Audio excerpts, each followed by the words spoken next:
Welcome back to YouTube Catalyst channel. As we are discussing about the reproduction in flowering plants, and we had already discussed about fertilization, about pre-fertilization events and post-fertilization events. So we had covered sexual reproduction part of flowering plant. Now in today's session, we will discuss one of the most important topic that is very important for any competitive examination point of view, that is apomixis and its types. So in this session, we will discuss about apomixis and its various types. So what is apomixis? Apomixis, some plants of Asteraceae family and grasses have evolved a special mechanism to produce seeds without fertilization, is called apomixis.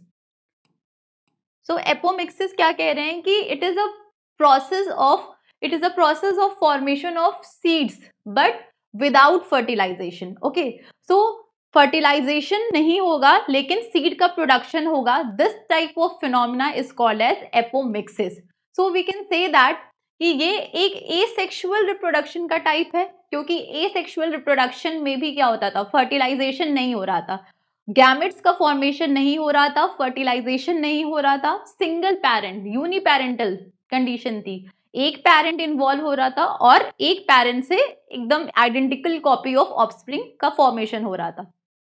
तो यहाँ पे क्या होगा कि it is a type of, it is not totally asexual reproduction और not totally a type of sexual reproduction. ठीक है, so it is a form of asexual reproduction that mimics, very important, that mimics sexual reproduction. मतलब क्या कह रहे हैं कि ये asexual reproduction का टाइप है. क्यों? क्योंकि यहाँ पे फर्टिलाइजेशन नहीं हो रहा है, फर्टिलाइजेशन का इवेंट एब्सेंट है. तो फर्टिलाइजेशन का इवेंट एब्सेंट है, इसलिए हमने इसको कहा कि it is a form of asexual reproduction. लेकिन यहाँ पे सीड का फॉर्मेशन हो रहा है, इसीलिए कह रहे हैं दैट मिमिक्स सेक्सुअल रिप्रोडक्शन. ठीक है, तो सेक्सुअल रिप्रोडक्शन की जब हमने प्रोसेस पढ़ी थी तो हमने इसके पॉइंट्स पढ़े थे कैरेक्टरिस्टिक की, बायपेरेंटल और क्या पढ़ा था हमने, फॉर्मेशन ऑफ गैमेट्स, गैमेट्स का फॉर्मेशन होगा, fertilisation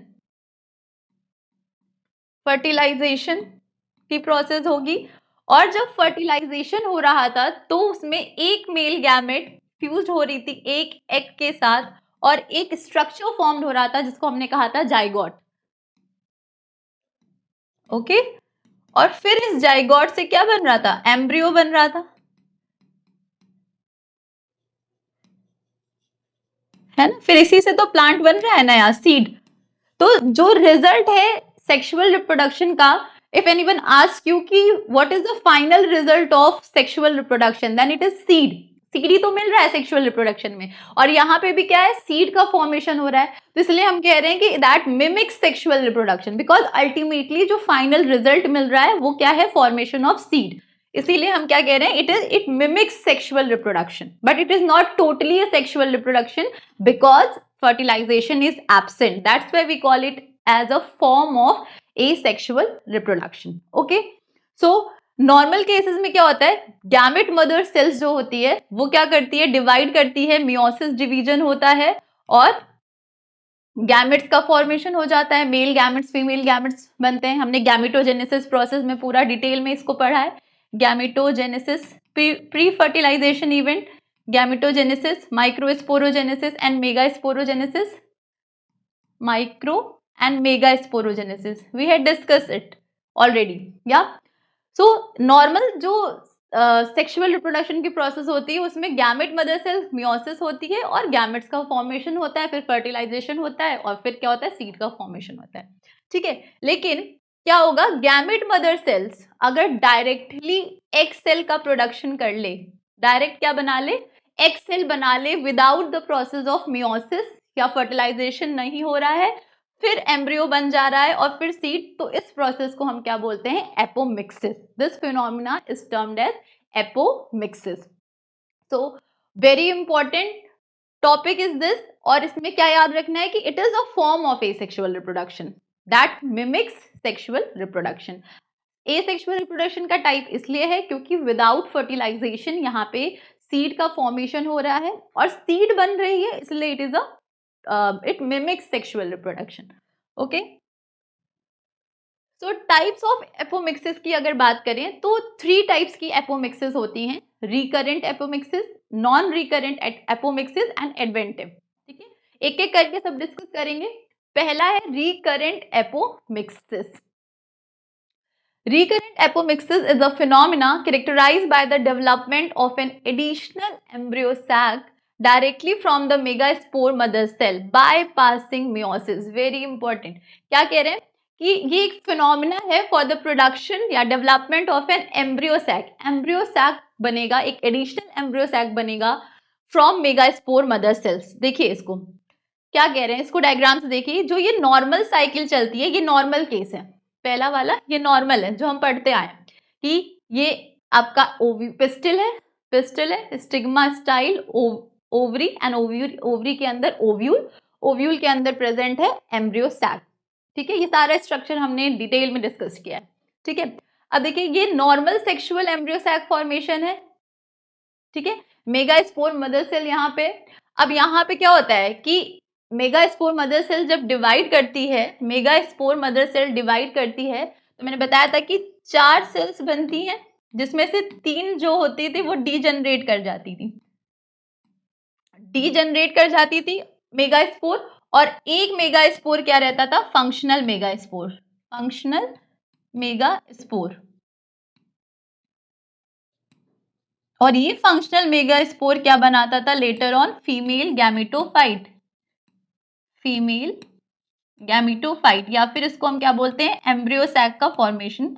embryo sac, female gametophyte या फिर एम्ब्रियो सैक. तो एक 3 डीजनरेट कर जाती थी, एक फंक्शनल रहती थी. ठीक है, और वही फंक्शनल क्या करता था, फीमेल गैमेटोफाइट बनाता था. मोनोस्पोरिक डेवलपमेंट पढ़ा है हमने. ठीक है, तो ये एक नॉर्मल केस था कि मियोसिस होगी, फिर माइटोसिस होके आपका एम्ब्रियो सैक बन जाता था. ठीक है, 8 न्यूक्लियस 7 सेल बन जाता था. ठीक है, 3 एंटीपोडल सेल्स, 2 सिनर्जिड्स, एक एग सेल और बीच में 2 पोलर न्यूक्लिया.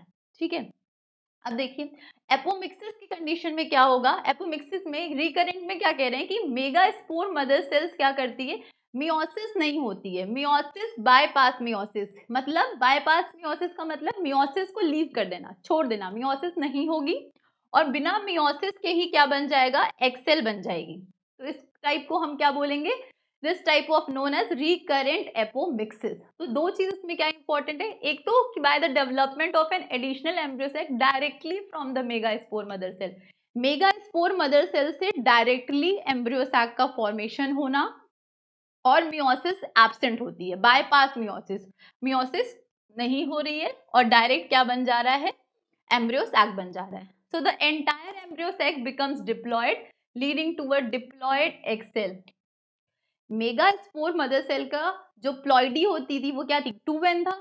तो 2n से डायरेक्टली अगर मियोसिस नहीं हो रही है तो नंबर ऑफ क्रोमोसोम्स डिवाइड नहीं होंगे, हाफ नहीं होंगे. तो कितने, जितना मेगास्पोर मदर सेल में है उतना ही क्या किसमें प्रेजेंट होगा, एग सेल में प्रेजेंट होगा.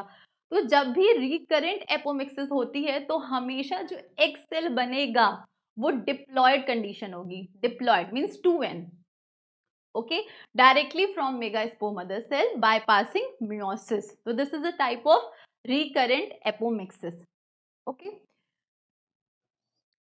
अब देखिए रिकरेंट एपोमिक्सिस जो है उसमें 2 चीजें बहुत इंपॉर्टेंट है. एक टाइप आता है डिप्लोस्पोरी, ठीक है, एक एपोस्पोरी. सो डिप्लोस्पोरी क्या है, डिप्लोस्पोरी में जो मेगास्पोर मदर सेल होती है वो जब बायपास मियोसिस करके एम्ब्रियो बना रही है, एम्ब्रियो सैक का फॉर्मेशन होता है, तो वो अनरिड्यूस्ड एम्ब्रियो सैक होता है, अनरिड्यूस्ड फॉर्म. ठीक है, so diplospore is a reproductive method where the megaspore mother cell directly generates an embryo sac without undergoing meiosis. ये diplospory is also a type of recurrent apomixis. Recurrent apomixis के ही type हैं diplospory and apospory. ठीक है, so this resulting embryo sac is diploid. ठीक है, ये same है.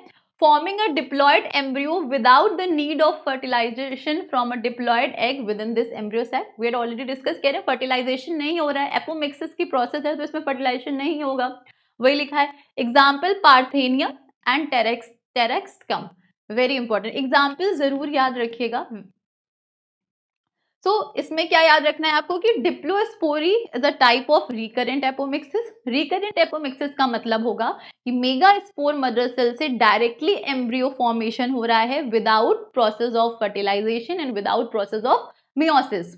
ओके, और डिप्लोस्पोरी के केस में मेगास्पोर मदर सेल जो एम्ब्रियो सैक का फॉर्मेशन होता है वो अनरिड्यूस्ड एम्ब्रियो सैक है, ठीक है, unreduced embryo sac. Example Parthenium and Taraxacum, ठीक है, याद रखना। पार्थेनियम एक वीड है, वीड का एग्जाम्पल, वीड जो अनवांटेड प्लांट की ग्रोथ हो जाती है, देखा होगा आपने कि सीरियल क्रॉप्स के किनारे किनारे दूसरे भी पौधे उग जाते हैं, तो ऐसे टाइप को वीड्स कहते हैं, ऐसे प्लांट्स को, ठीक है। तो इसका एग्जाम्पल है पार्थेनियम। नेक्स्ट देखिए एपोस्पोरी। एपोस्पोरी क्या है? Apospore refers to the forming a gametophyte directly from a sporophyte without undergoing meiosis. Apospore, देखिए सारे टर्म्स जो हैं वो आपस में कनेक्टेड है बट स्लाइटली डिफरेंस है सब में, तो बहुत ध्यान से चीजों को समझिएगा। एपोस्पोरी का मतलब क्या कह रहे हैं कि गैमेटोफाइट जो बन रहा है वो स्पोरोफाइट से बन रहा है। It's a forming gametophyte. Gametophyte किससे बन रहा है? स्पोरोफाइट से बन रहा है। इसका जस्ट अपोजिट एपोगैमी है जो हम आगे डिस्कस करेंगे। So apospory refers to forming a gametophyte directly from a sporophyte without undergoing meiosis, ठीक है। Involves the direct formation of an embryo sac और female gametophyte from any diploid cell of the sporophyte excluding the megaspore mother cell. Diplospory के case में क्या है? Megaspore mother cell से ही embryo sac बन रहा है, अनरिड्यूस्ड एम्ब्रियो सैक। यहाँ पे क्या होगा कि मेगास्पोर मदर सेल्स के अलावा जो और डिप्लॉयड सेल्स हैं, जो और स्पोरोफिटिक सेल्स हैं, उनसे अगर गैमेटोफाइट बन रहा है तो उसको हम एपोस्पोरी कहते हैं। This result in the gametophyte always remains diploid. क्यों? क्योंकि स्पोरोफाइट से बन रहा है। स्पोरोफाइट तो हमेशा क्या होता है? डिप्लॉयड ही होगा। तो स्पोरोफाइट से अगर कोई चीज बन रही है, कोई फॉर्मेशन हो रहा है, लेकिन वहां पे मियोसिस एब्सेंट है, तो क्या होगा? सेम नंबर ऑफ क्रोमोसोम्स रहेंगे, सेम प्लॉइडी रहेगी, ठीक है। सो क्या कह रहे हैं कि डिप्लॉयड स्पोरोफाइट सेल्स से अगर डिप्लॉयड गैमेटोफाइट का फॉर्मेशन हो रहा है अदर देन, मतलब उन स्पोरोफिटिक सेल से जो मेगास्पोर मदर सेल्स को एक्सक्लूड करें, मतलब मेगास्पोर मदर सेल्स के अलावा जो भी सेल्स हैं जो स्पोरोफिटिक नेचर की हैं, लाइक न्यूसिलस हो गया, इंटेगुमेन, सिनर्जिड्स हो गए, ये सब जो होंगे, इनसे क्या होगा? अगर फॉर्मेशन हो रहा है तो उसको हम डिप्लॉयड एपोस्पोरी कहते हैं। क्या कहेंगे? एपोस्पोरी। सो स्पोरोफाइट्स अगर गैमेटोफाइट्स का फॉर्मेशन कर रहे हैं डायरेक्टली और विदाउट मियोसिस,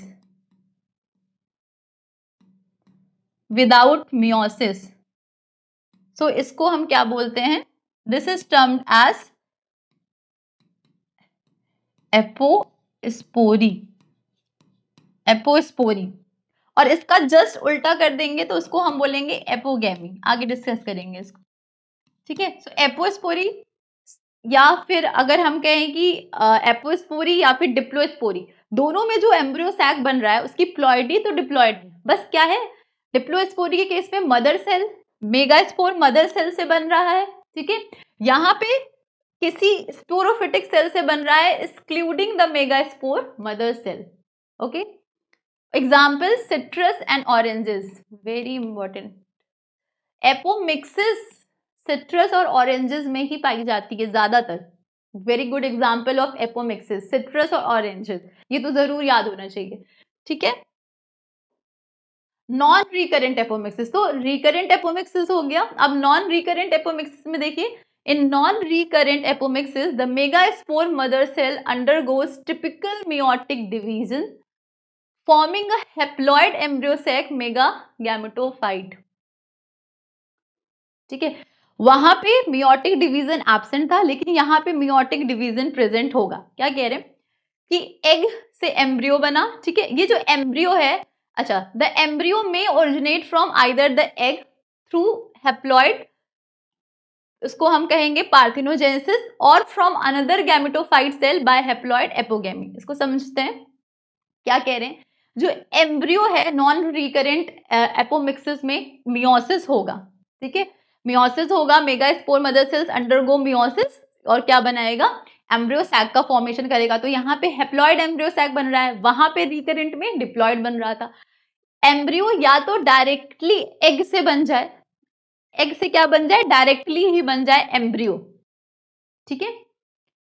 तो यहाँ पे इस प्रोसेस को बोलेंगे पार्थिनोजेनेसिस, लिखा है पार्थिनोजेनेसिस, वेरी इंपॉर्टेंट, कि embryo may originate from either the egg, egg से डायरेक्ट अगर बन रहा है तो इसको हम बोलेंगे पार्थिनोजेनेसिस प्रोसेस। एग हेप्लॉइड होता है, एम्ब्रियो भी कैसा होगा, हेप्लॉइड ही होगा, ठीक है। या फिर from another gametophyte cells by haploid apogamy, क्या कह रहे हैं, या तो वहां पे हमने एपोस्पोरी पढ़ा था कि स्पोरोफाइट से गैमेटोफाइट बन रहा है, यहाँ जस्ट अपोजिट कंडीशन कि किसी गैमेटोफाइट से अगर कोई स्पोरोफाइट बन रहा है तो उसको हम एपोगैमी बोल रहे हैं। तो हेप्लॉइड सेल्स ऑफ गैमेटोफाइट से अगर बन रहा है तो हम उसको क्या बोलेंगे, एपोगैमी कंडीशन बोलेंगे, ठीक है।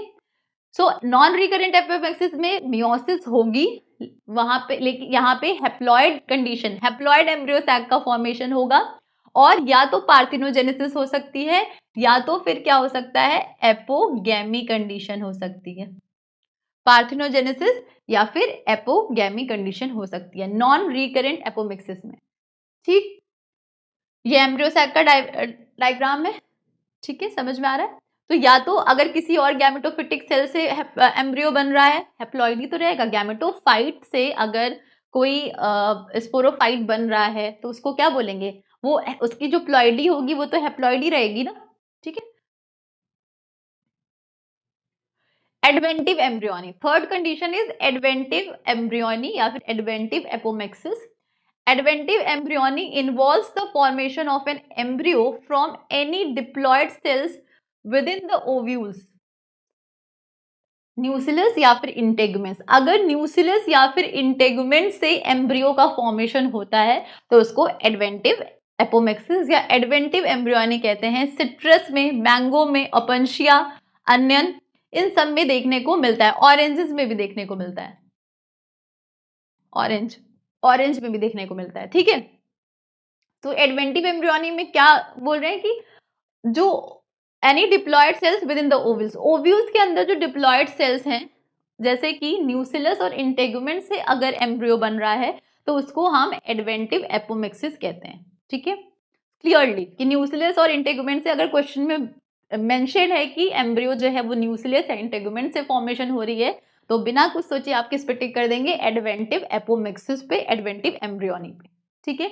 और क्या होता है कि ये condition it may give rise to the condition of poly embryony, very important, हम इसको अभी डिस्कस करेंगे डिटेल में कि एडवेंटिव एम्ब्रियोनी से जब एक तो एम्ब्रियो सैक नॉर्मली जो बन रहा है वो बन ही रहा है, अगर न्यूसिलस से भी बन जाए, इंटेगुमेंट से भी बन जाए, गैमेटोफिटिक सेल से बन जाए, स्पोरोफिटिक सेल से बन रहा है, सिनर्जिस से भी बनता है, एंटीपोडल सेल से बन जाए, तो फिर क्या होगा, ऐसी कंडीशन को हम पॉली एम्ब्रियोनी कहते हैं। एक से ज्यादा एम्ब्रियो का फॉर्मेशन हो रहा है, ठीक है, एक से ज्यादा एम्ब्रियो का फॉर्मेशन अगर हो रहा है एम्ब्रियो सैक में, ओव्यूल में, तो उसको हम पॉली एम्ब्रियोनिक कंडीशन कहते हैं। आगे डिस्कस करेंगे डिटेल में इसको, ठीक है। तो एपोमिक्सिस के 3 मेजर टाइप हैं, recurrent apomixis, non recurrent apomixis and adventive embryony, adventive apomixis. Okay, ये देखिए इसमें क्या कह रहे हैं कि ये तो नॉर्मल कंडीशन है ना, नॉर्मल, ये तो हमने समझाया आपको कि नॉर्मल में जाइगोटिक एम्ब्रियो हुआ, जाइगोटिक एम्ब्रियो मतलब कि जाइगोट डिवाइड कर रहा है और एम्ब्रियो का फॉर्मेशन हो रहा है, ठीक है। जो प्रोसेस चलती आई है कि मेल गैमेट फीमेल गैमेट से फ्यूज करेगा, जाइगोट बनेगा, जाइगोट डेवलप करके एम्ब्रियो बनाएगा, तो उसको हम जाइगोटिक एम्ब्रियो कहते हैं, ठीक है। ये ओव्यूल का स्ट्रक्चर है। अगर inner integuments, inner outer middle कितने भी हो सकते हैं, 3 हो सकते हैं ना, डिपेंड करता है स्पीशीज पे। तो अगर इंटेगुमेंट से और न्यूसिलस से अगर एम्ब्रियो का फॉर्मेशन हो रहा है तो इसको हम क्या बोल रहे हैं, adventive embryony,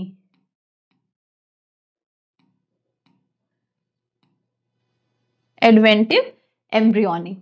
okay, so 3 types की एपोमिक्सिस कौन कौन सी हो गई, रिकरेंट, रिकरेंट एपोमिक्सिस, थर्ड हो गई सॉरी सेकेंड हो गई non recurrent,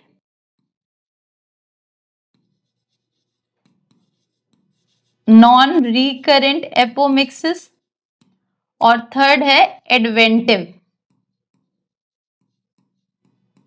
adventive recurrent apomixis में भी हमने दो पढ़े, डिप्लोस्पोरी और एपोस्पोरी। नॉन रिकरेंट में भी हमने दो पढ़े, कौन कौन से, एपोगैमी, एपोगैमी कंडीशन भी हो सकती है, या फिर पार्थिनोजेनेसिस, पार्थिनोजेनेसिस, पार्थिनोजेनेसिस, और एडवेंटिव एम्ब्रियोनी। ठीक, रिकरेंट एपोमिक्सिस में मियोसिस नहीं होगा, by megaspore mother cell directly formation कर रही है एम्ब्रियो का, बट मियोसिस नहीं है। एपोमिक्सिस में फर्टिलाइजेशन इवेंट नहीं होता, it is a form of asexual reproduction that mimics sexual reproduction, क्योंकि सीड का फॉर्मेशन हो रहा है। ठीक है, रिकरेंट एपोमिक्सिस में डिप्लोस्पोरी में मेगास्पोर मदर सेल डायरेक्टली बना रही है, अनरिड्यूस्ड एम्ब्रियो सैक का फॉर्मेशन हो रहा है। एपोस्पोरी कंडीशन में मेगास्पोर मदर सेल्स के अलावा कोई और स्पोरोफिटिक सेल्स फॉर्मेशन कर रही है गैमेटोफाइट का, तो उसको एपोस्पोरी कंडीशन कहेंगे। इसमें हमेशा डिप्लॉयड कंडीशन मिलेगी। नॉन रिकरेंट में क्या होगा, हैप्लॉयड कंडीशन, हैप्लॉयड मिलेगा। ठीक है, एडवेंटिव एम्ब्रियोनी न्यूसिलस या फिर इंटेगुमेंट से बन रहा है, तो इसको हम क्या बोलेंगे, एडवेंटिव एम्ब्रियोनी। ठीक है, ये एपोमिक्सिस के टाइप्स थे। अब दो टर्म्स जो बहुत इंपॉर्टेंट है, एपोगैमी और एपोस्पोरी, जिसमें कंफ्यूजन होती है, तो हम डिफरेंस देख लेते हैं कि क्या डिफरेंस है एपोगैमी में और एपोस्पोरी के बीच में। देखिए, अगर गैमेटोफाइट से एडल्ट स्पोरोफाइट बन रहा है तो उसको हम क्या बोलेंगे, एपोगैमी। एक याद रखिए, एक का जस्ट उल्टा क्या है, दूसरा वाला। तो एपोगैमी क्या है कि गैमेटोफाइट से, गैमी जिसमें गैमी आ रहा है इसका मतलब कि गैमेटोफाइट से बन रहा है स्पोरोफाइट। ठीक है, एपोगैमी। सो गैमेटोफाइट से अगर एडल्ट स्पोरोफाइट बन रहा है तो इसको हम एपोगैमी बोलेंगे। अगर स्पोरोफाइट से गैमेटोफाइट्स बन रहा है तो उसको एपोस्पोरी बोलेंगे। अब जब गैमेटोफाइट से कोई चीज बन रही है तो गैमेटोफाइट तो खुद कैसा है, हैप्लॉइड ही तो है। गैमेटोफाइट स्टेज हमेशा हैप्लॉइड होती है और स्पोरोफिटिक स्टेज कैसी होती है, हमेशा डिप्लॉयड होती है। ठीक है, गैमेटोफाइट स्टेज, गैमेटोफिटिक फेज, किसी भी प्लांट की जो लाइफ साइकिल होती है उसमें दो स्टेजेस आती हैं, गैमेटोफिटिक स्टेज और एक स्पोरोफिटिक स्टेज। तो गैमेटोफिटिक हमेशा हैप्लॉइड होगी, सॉरी, गैमेटोफिटिक हमेशा हैप्लॉइड होगी और स्पोरोफिटिक स्टेज हमेशा डिप्लॉयड। ठीक है, तो देखिए यहाँ पे इस एपोगैमी में sporophyte develops from gametophyte without fertilization. Fertilization नहीं होगा, एपो वर्ड लगा है, एपो से याद रखिएगा कि एपोमिक्सिस, एपोमिक्सिस में कभी भी फर्टिलाइजेशन नहीं होता, मिक्सिंग जो है वो एब्सेंट है। ठीक है, फर्टिलाइजेशन में क्या होता है, फ्यूजन होता है, और एपोमिक्सिस का मतलब कि मिक्सिंग नहीं हो रही है। It is a form of asexual reproduction जो मिमिक कर रहा है सेक्सुअल रिप्रोडक्शन के लिए, लेकिन वो सेक्सुअल रिप्रोडक्शन नहीं है। ठीक है, तो sporophyte develops from gametophyte without fertilization, gametophyte develops directly from sporophyte without meiosis. यहाँ पे फर्टिलाइजेशन के बिना यहाँ पे मियोसिस एब्सेंट है, क्योंकि अगर मियोसिस हो जाएगा तो स्पोरोफाइट 2n से n हो जाएगा, तो जो एक्चुअली जो सिग्निफिकेंस है फिर इसका ये सिग्निफिकेंस नहीं रह जाएगा। ठीक है, तो विदाउट मियोसिस, विदाउट फर्टिलाइजेशन। अब गैमेटोफाइट है तो प्रोड्यूसेस अ हैप्लॉइड एम्ब्रियो। अब एकदम क्लियर होगा आप लोगों को ये हैप्लॉइड एम्ब्रियो क्यों लिख रहे हैं और यहाँ पे डिप्लॉइड गैमेटोफाइट क्यों लिखा जा रहा है। ठीक है, बाईपास फर्टिलाइजेशन, यहाँ फर्टिलाइजेशन एब्सेंट है, यहाँ मियोसिस एब्सेंट है। ठीक है, क्योंकि अगर मियोसिस हो गया तो ये जो गैमेटोफाइट बनेगा, मतलब हमने कहा एडल्ट स्पोरोफाइट से gametophyte develops directly from sporophyte without meiosis, तो अगर मियोसिस हो जाएगा तो 2n से n हो जाएगा, लेकिन हमें डिप्लॉयड कंडीशन ही चाहिए। तो डिप्लॉयड कंडीशन चाहिए तो मतलब मियोसिस एब्सेंट होगा, bypass meiosis. This is very very important, ठीक है। एक एपोगैमीटर्म, एपोस्पोरी, पार्थिनोजेनेसिस, डिप्लोस्पोरी, स्लाइटली डिफरेंस है सब में, तो बहुत इंपॉर्टेंट है, ठीक है। एपोमिक्सिस का very good example citrus, mango, ठीक है, ऑरेंज, अनियन, ये सब है। मूविंग नेक्स्ट, इंपॉर्टेंस क्या है एपोमिक्सिस की? Production of hybrid seeds as these are very productive but they have some limitations.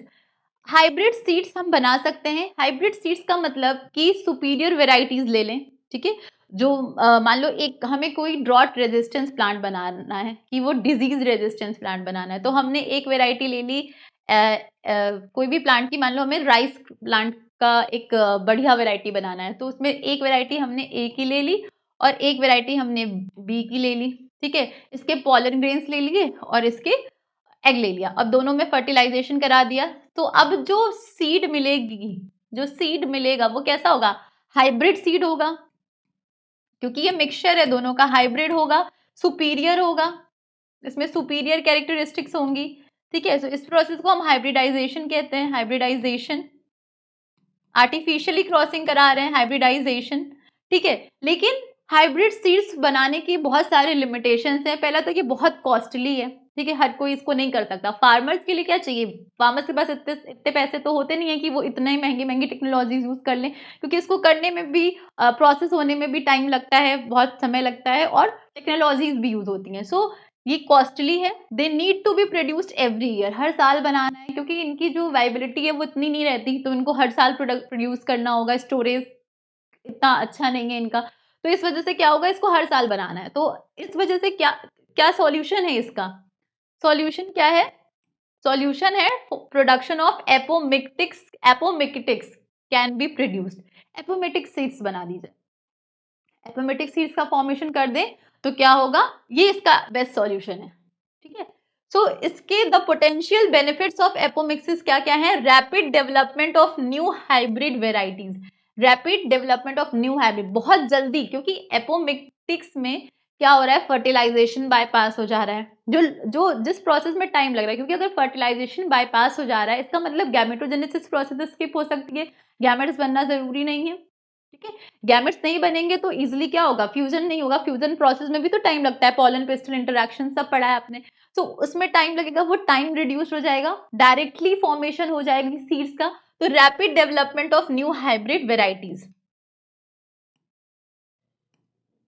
क्या कह रहे हैं, रैपिड, पहला पहला है rapid development of, this is not clear, so rapid development of new hybrid varieties, rapid, बहुत तेजी से, इसमें भी न्यू हाइब्रिड बन रहा है जब हम हाइब्रिडाइजेशन करा रहे हैं, लेकिन वो फास्ट नहीं है, ठीक है। लेकिन ये एपोमिक्टिक सीड्स की फॉर्मेशन हो जाए तो ये फास्ट है। Rapid development of new hybrid varieties, of new hybrid varieties, मतलब एक बार हाइब्रिड वेराइटीज बन गई, फिर आप उसका क्या कर दें, एपोमिक्सिस प्रोसेस करा दें, तो बहुत सारा कलेक्शन हो जाएगा, ठीक है। Economic hybrid seed production economically beneficial होगा, ठीक है। प्रोपोगेशन ऑफ हाइब्रिड सीड्स का प्रोपोगेशन इजी है, ठीक है, प्रोपोगेट करा दें, propagation, vegetative propagation, propagation of hybrid seeds, मतलब एक बार हाइब्रिड सीड्स बन गई और उसके बाद उसका एपोमिक्सिस प्रोसेस अगर रन करा दें तो क्या होगा, ये बेनिफिशियल होगा। रेजिस्टेंस अगेंस्ट पैथोजन, यही तो मेन एडवांटेज है, रेजिस्टेंस चाहिए, हाई प्रोडक्शन यील्ड चाहिए, resistance, resistance, high yield, time consuming, ठीक है, cheap, handling of propagation material, increase reproduction efficiencies, सबसे इंपॉर्टेंट एफिशिएंसी, रिप्रोडक्शन की जो एफिशिएंसी है उसको क्या कर देता है, बढ़ा देता है, रिप्रोडक्शन एफिशिएंसी, efficiency increases, क्योंकि this is a form of asexual reproduction, और हमने asexual reproduction में पढ़ा है कि it is a rapid process, rapid and fast, और sexual reproduction कैसा था, slow and complex process, तो it is a type of asexual reproduction, तो fast तो होगा ही and simple भी है, वही इट मिमिक्स सेक्सुअल रिप्रोडक्शन, क्योंकि अल्टीमेटली सीड का फॉर्मेशन हो रहा है, simple. Okay, so these are the some importance of apomixis, apomictic seeds. Okay, now apomixis के बाद एक बहुत इंपॉर्टेंट टॉपिक आता है polyembryony and its type. Polyembryony है, पॉली एम्ब्रियोनी वर्ड से ही पता चल रहा है, formation of more than one embryo is called as polyembryony. So polyembryony is the occurrence of more than one embryo in a seed is referred as polyembryony. एक से ज्यादा seed का फॉर्मेशन अगर हो रहा है तो उसको कंडीशन को हम क्या बोलेंगे, एक से ज्यादा एम्ब्रियो अगर सीड में बन रहा है तो उसको हम क्या बोलेंगे, पॉली एम्ब्रियोनी बोलेंगे. लीवेनहॉक डिस्कवर्ड पॉली एम्ब्रियोनी इन citrus. Very important line. Leeuwenhoek याद है, लीवेनहॉक सबसे पहले जिन्होंने लिविंग सेल की डिस्कवरी करी थी वो लीवेनहॉक ही थे. ठीक है, तो लीवेनहॉक डिस्कवर्ड पॉली एम्ब्रियोनी इन सिट्रस. तो पॉली एम्ब्रियोनी को डिस्कवर करने वाले भी कौन है, लीवेनहॉक है. फर्स्ट लिविंग सेल जिन्होंने डिस्कवर करी थी वो भी लीवेनहॉक है. बैक्टीरियोलॉजी, बैक्टीरिया की जो स्टडी करी थी वो लीवेनहॉक ने करी थी. ठीक है, इनको फादर ऑफ बैक्टीरियोलॉजी भी कहते हैं. ठीक, ये तो बात हो गई इनकी. ठीक है, अब पॉली एम्ब्रियोनी देखते हैं. Polyembryony is commonly found in gymnosperms. Gymnosperms, conifers.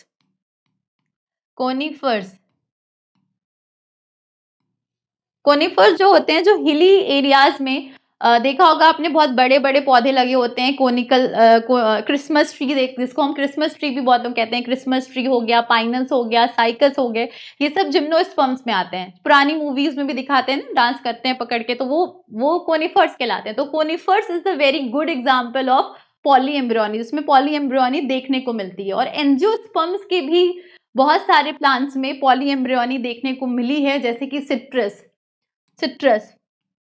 ठीक है, ऑरेंज, लेमन, निकोशियाना. ठीक है, निकोशियाना, इन सब में भी देखने को मिलती है. लेकिन सबसे ज्यादा कॉमनली जो देखने को मिली है वो जिम्नोस्पर्म्स में, कोनिफर्स में देखने को मिलती है. कोनिफर्स के एग्जाम्पल क्या रखिएगा, साइकस हो गया, पाइनस हो गए.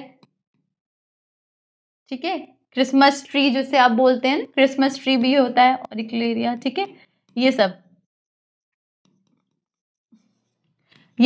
किसके एग्जाम्पल्स हैं, जिम्नोस्पर्म्स के. But it is also found in सब angiospermic plant.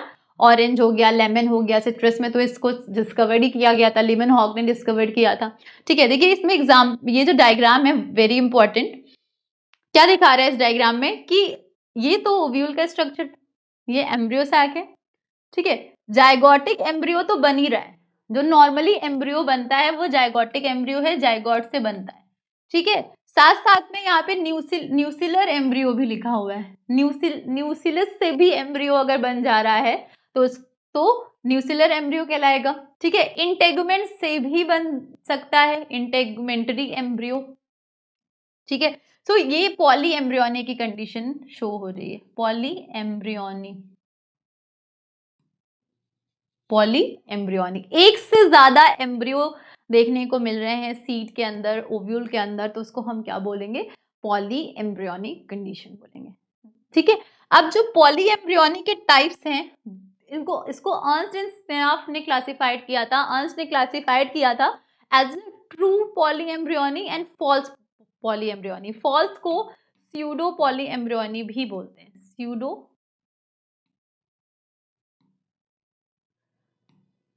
Pseudo polyembryony भी कहते हैं. जो ट्रू पॉली एम्ब्रियोनी है ये फिर दो टाइप की होती है, cleavage polyembryony and adventive poly embryony. देखिए ट्रू पॉली एम्ब्रियोनी क्या है, when more than one embryo develops in the same embryo sac of an ovule. एक ही सेम एम्ब्रियो सैक में अगर एक से ज्यादा एम्ब्रियो बन रहे हैं तो उसको हम ट्रू पॉली एम्ब्रियोनी कहते हैं. एक ही एम्ब्रियो सैक है, उसमें अलग अलग एम्ब्रियो बन रहे हैं तो उसको हम क्या बोलेंगे, ट्रू पॉली एम्ब्रियोनी. ठीक है, अब ट्रू पॉली एम्ब्रियोनी दो टाइप के होते हैं, एक क्लीवेज पॉली एम्ब्रियोनी, एक adventive. So cleavage polyembryony क्या है, where the embryo arises within the embryo sac either by the cleavage of the egg और from the synergids, antipodals and endosperms. मतलब embryo sac के अंदर जो embryo बन रहा है अगर क्लीवेज हो जाए, मतलब जैसे एग है, एग है उसका क्लीवेज हो जाए तो एक एग सेल ने बहुत सारी एग सेल बना ली, अब हर एक एग सेल एम्ब्रियो बना लेगा, तो ये क्या क्लीवेज हो गया। सिनर्जिड सेल से अगर बन रहा है तो सिनर्जिड से भी बन सकता है, बताया था मैंने। एंटीपोडल सेल से भी एम्ब्रियो का फॉर्मेशन हो सकता है, एंडोस्पर्म से भी हो सकता है, ठीक है। सो इस टाइप को हम क्या बोलेंगे, क्लीवेज। अगर क्लीवेज होके हो रहा है तो क्लीवेज पॉलीएम्ब्रियोनी। देखिए यहाँ पे antipodal cells, endosperms, zygotic embryo, ठीक है। जब फीमेल गैमेटोफाइट पढ़ाया था तो यहाँ पे दो सिनर्जिस होते हैं, सेल्स होती हैं, यहाँ पे एक सेल यहाँ पे प्रेजेंट होता है, ये कौन सा एंड होता है, चैलेजल एंड, चैलेजल एंड, और ये micropylar and, chalazal and micropylar and, ये सब रटा होना चाहिए एकदम, ठीक है। ये दोनों synergids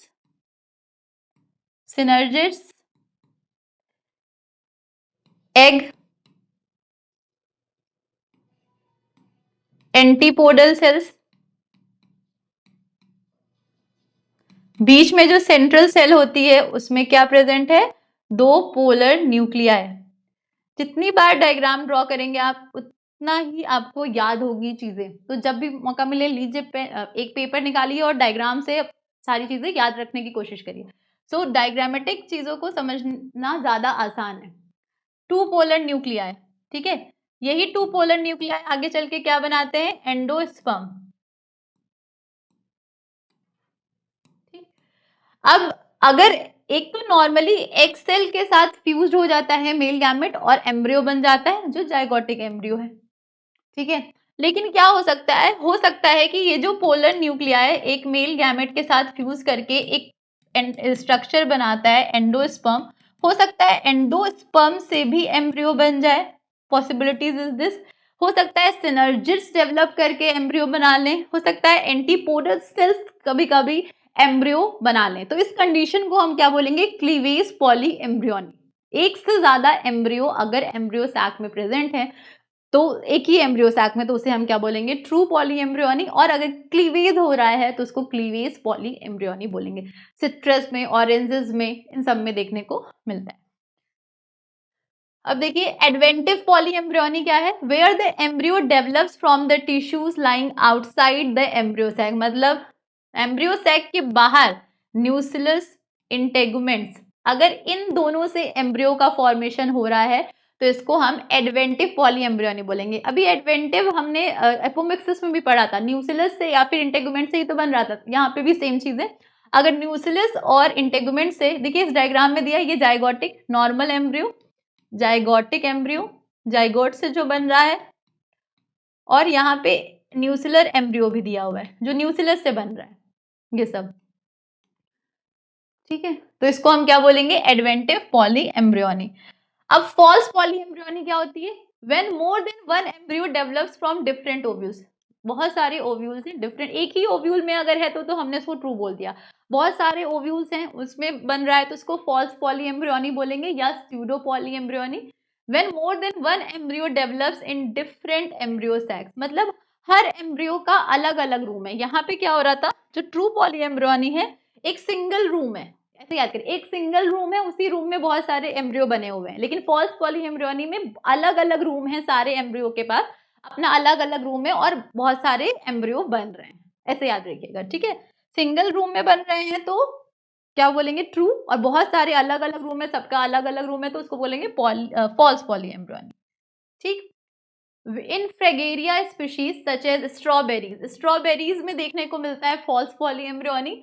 multiple embryo sacs are formed within an ovule, ovule के अंदर बहुत सारे एम्ब्रियो सैक बनेंगे and each sac can give rise to one or more embryos. Okay, so this is a this is a type of polyembryony. There are two types of polyembryony, true polyembryony, false polyembryony.